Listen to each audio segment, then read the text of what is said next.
Proponents say it would make students think critically about cultural diversity and inclusion to eradicate bigotry, hate, and racism. Just ahead, why the California Board of Education is considering making ethnic studies a graduation requirement.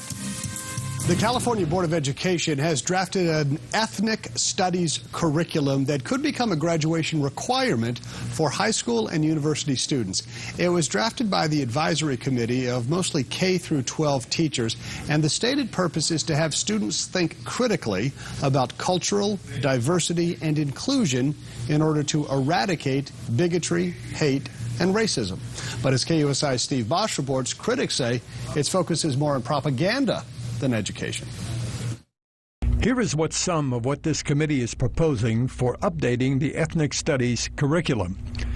This document defines capitalism as a form of power and oppression by white men. It talks about stereotyping Arabs, Latinos, Asians, and Black Americans. It mentions Islamophobia, all under the banner of oppression, with a particular bias against the Jews and Israel. The oppressor is whoever the drafters want that person to be. And in this situation, they're labeling the state of Israel and the Jews as the oppressors.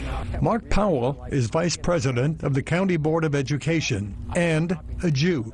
It's a viewpoint that's slanted.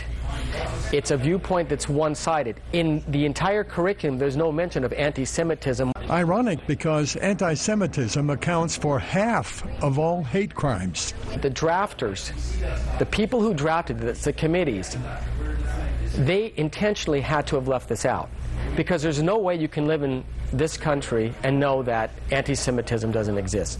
The core of this new curriculum is about racism, bigotry, and hate. Mark Powell and others say it should be about kindness, tolerance, and love. Think about all of this for a second. Is this curriculum about education? Even the State Board of Education is skeptical. The vice president of the board has said the draft update falls short and needs to be substantially redesigned before it's approved by the legislature. Mark Powell says, not with these same people. Why would you want the same people who drafted such a horrible curriculum to do it again? Let's start from scratch, let's get input from all the stakeholders, and let's get this done right. A lot of others have been saying the same thing. The outrage has been far-reaching.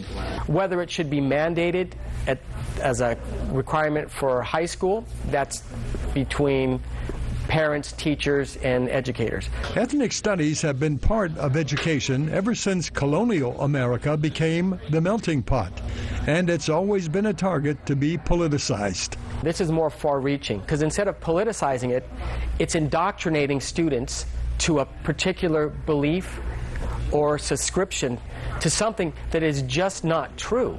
There's no question this document will undergo substantial changes. You can read more about it on KUSI.com. The public comment period has ended. However, written comment can be emailed to ethicstudiescde.gov until March of next year.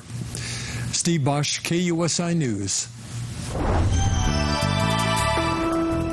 All right, so we want to find out, what are your thoughts on ethnic studies as a requirement? Well, first up, we've got Shari, and Shari says that type of education is best left to the parents. Pretty soon, we will just give birth to these kids and hand them over to the government to raise. Totally crazy.